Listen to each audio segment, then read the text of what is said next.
Alright guys, I'm gonna quickly explain some things about these Formula cars. I'm gonna go through the differences between the old Class B cars that I raced 3 years ago and these new A cars that I'm doing now.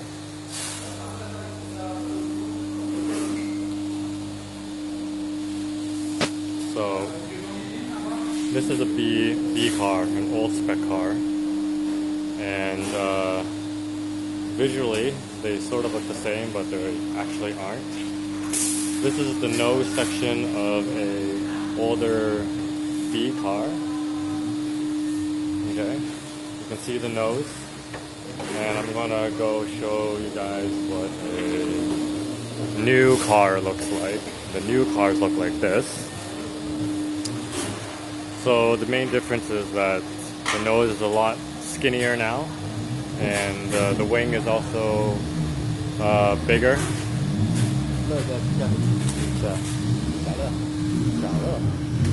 This is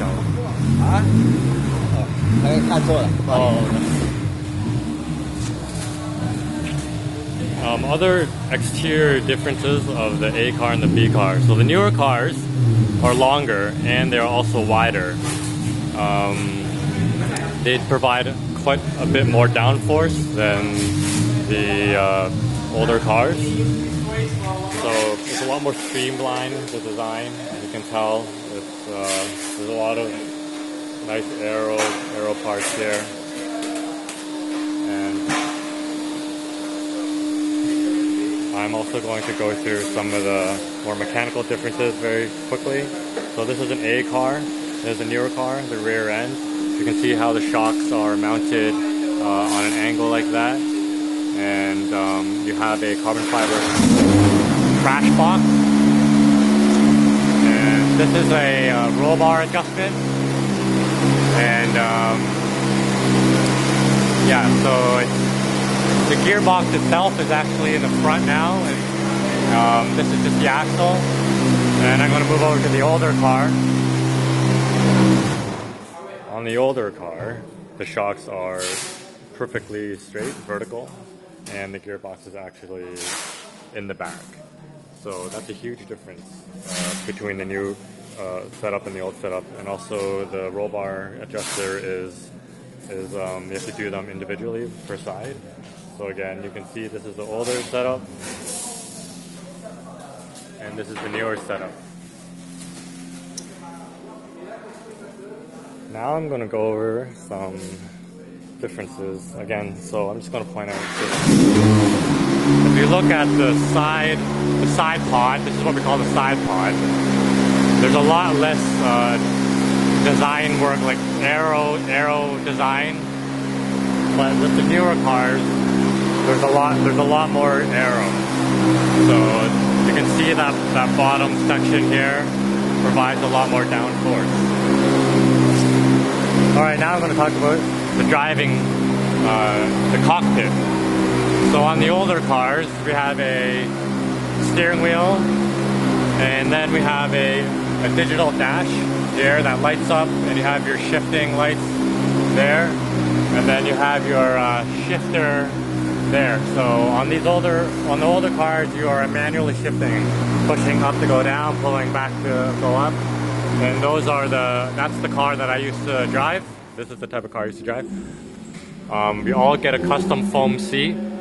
So it's a liquid foam that we sit into this plastic bag, and then I have to hold a position, and then the seat will mold towards my body. And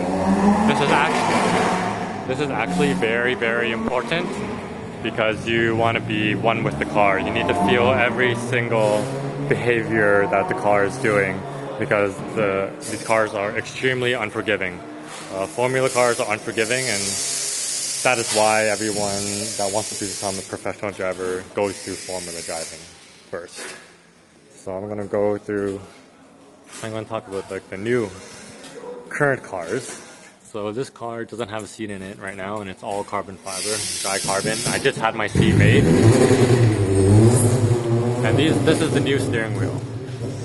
So the new steering wheel is a lot fancier.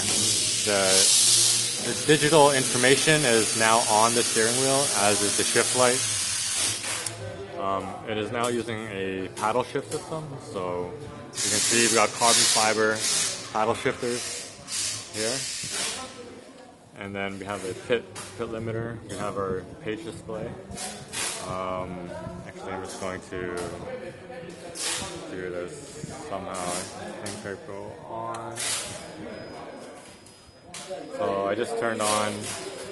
You have your display here now, and I can go through the pages of the type of information I want to display. So we got oil, temperature, water, and I'm just pressing this button here, and we can even see the track map. If I go back one, I can see my brake bias, because I can actually change the brake bias here with that knob, so I can change the brakes to be stronger in the front or weaker in the rear, or vice versa. And then if I change that, it'll come up digitally and tell me exactly what bias is. Track map, and then again, this is what I'm usually seeing. I can see my revs, the gear I'm in, my lap time here in green, and the important temperature stuff. We don't use a radio, and then in the rain we had to press this to turn on a rain light. And then for the gear, because the gears are actually stacked one in front of the other,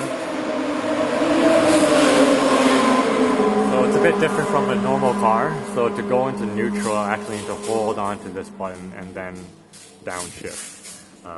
And it's just a safety mechanism, so you don't accidentally go from first to neutral and then from neutral to reverse or whatever it is.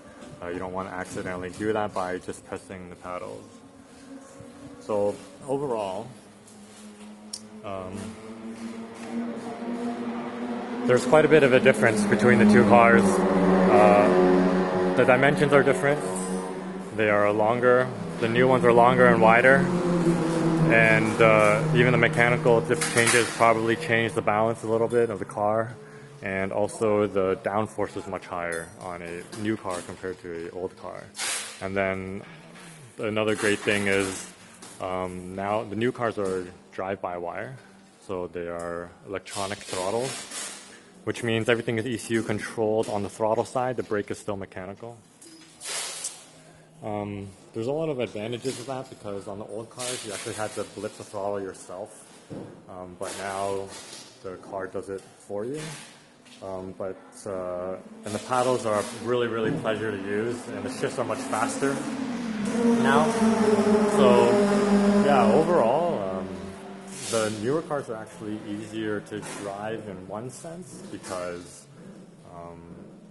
of the new electronics, modernized drivetrain, but they're also more difficult to maximize because the cars are faster.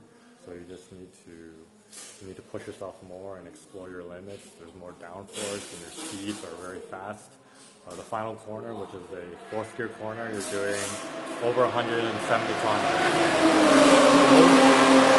Over 170 kilometers per hour in a turn.